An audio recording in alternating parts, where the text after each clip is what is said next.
everybody and welcome again sa aking YouTube channel, ang Salumi-Salve ng Sweden.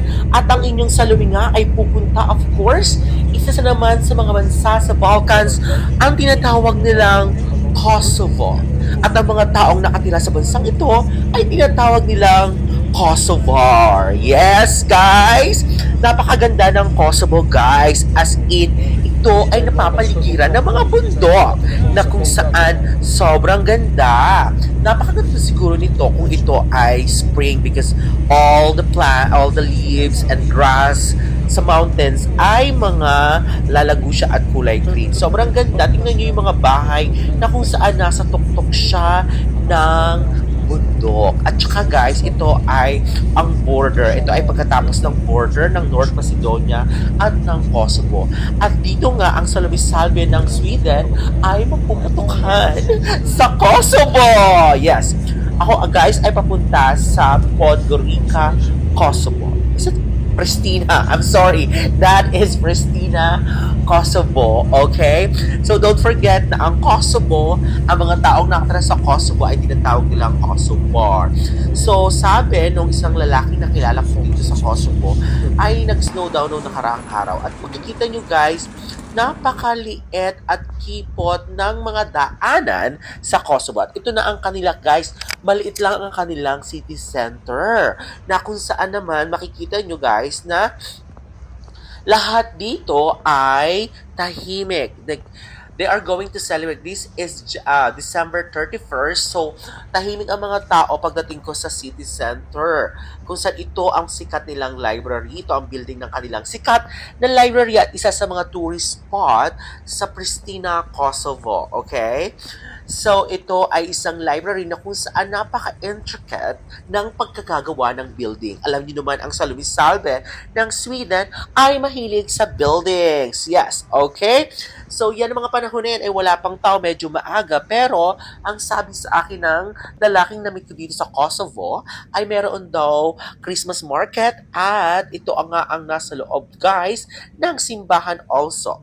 Okay, so maraming mga simbahan actually sa buong Europe. At ito ang kanilang isa sa mga pinagmamalakan nila ay ang kanilang mga churches. Yes, mga simbahan at ang pagkakagawa ng kanilang mga simbahan. Siguro ito ay pang-anim na sa simbahan na narating ko sa buong Europa. Okay? So ngayon, ito ngayon guys ang kanilang Christmas market. Kung mapapansin nyo, ay maraming tao talaga din sa Christmas market. At napakaganda ng weather guys. Alam nyo, gusto ko ang weather ng Kosovo dahil hindi masyadong malamig at the same time, may araw unlike sa Sweden na hindi sumisikat ang araw. Like, hindi ka nasisikatan ng araw sa Sweden. Yes! At ang inyong Salumi-Salve, ito nga ang kabuuan ng city ng Pristina. Aakyat ka doon sa tuktok ng simbahan na kung saan magbabayad ka ng 2 euros. Euros nga pala ang ginagamit nila sa Pristina. Okay? So, ito ay sa buong Kosovo. Okay. So, ngayon, guys, ito ang tuktok ng simbahan kung saan makikita mo ang kabuuan ng city at sobrang daming tao doon sa kanilang Christmas market. At the same time nga, dyan mamaya magkakaroon ng putukan. At inyong subaybayan kung mapuputukan ba ang inyong lingkod, ang Salumi-Salve ng Sweden dito sa Kosovo. Ang mapapansin ko sa mga Kosovar na kung saan sila ay mga gwapo pero hindi naman masyadong mga matatangkad ang mga taga-Kosovo. Yes, that is my TikTok account. Also guys, to hello to Kosovo. Ang Kosovo ay isa sa mga pinakamaganda at makikita mo dito sa buong kabuuan. At ito nga gabi guys, ang New Year celebration sa buong Kosovo. Ang ganda ng kanilang mga fireworks at yan ay harap sa harap ng simbahan. Makikita mo, nag-start na pero hindi pa yan 12 o'clock, okay? So, nag-start na silang magkaroon ng fireworks. Pero bongga-bongga kanilang fireworks guys. Makikita nyo sa aking video ang lahat ng kanilang fireworks na pinasabog. At mapapansin nyo rin, ang daming tao. They are trying to be friendly. They heckled me and they want to have picture with me. Oh my God. I feel like I was like celebrity there. Yes. Ganyan kaganda guys ang kanilang fireworks ng gabi niyan. At napakatagal niya. Tumagal lamang ata yan ng 20 minutes, I think. So, nang sinalubong nila ang bagong taon, they are invested in their fireworks, which is napakaganda at maganda rin tingnan, guys. Okay? So guys, isa nga ito sa mga pinuntahan ko dito sa Priscilla, Kosovo, ang kanilang fireworks display sa bagong taon. Tingnan nyo at panoorin nyo kung gaano kaganda ang kanilang mga iba't ibang fireworks. Okay?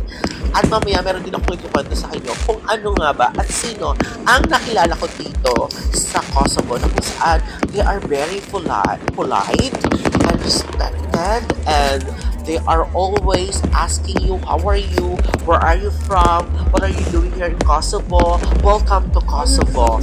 Yes, and those are Kosovo. And guys, remember that ayaw nilang matawag na sila ay part or sila ay Serbia because merong mga bansa pa rin hindi ino-honor ang pagiging like, you know, makasarilan or like individual country ng Kosovo, okay? So, merong nagsasabi, when I was in Serbia, meron ako nakita na isang tingin na ang sinasabi ay na Kosovo is part of Serbia. Okay, so mapapansin nyo, yan ang mga magandang photos na nakuha ko mula sa Kosovo. Yes, guys, at ang mga tao talaga ay ni-enjoy nila ang kanilang Christmas market dahil yan ay isa rin sa mga holiday season nga dito. Mapapansin nyo, ang daming tao mula dun sa taas. Makikita ko yung photos, yung mga tao na doon sa Christmas market. At ang Christmas market, guys, meron din sila maraming mga tourists sa kanilang Christmas market. How beautiful is it? Yeah, sobrang ganda nga din talaga ng Kosovo. At hindi ko maipagpapalit ang Kosovo dahil sa kanilang mga tao na mga Kosovo, they are really nice. At yung mga at sana nga guys makapunta kayo ng Kosovo. Bye.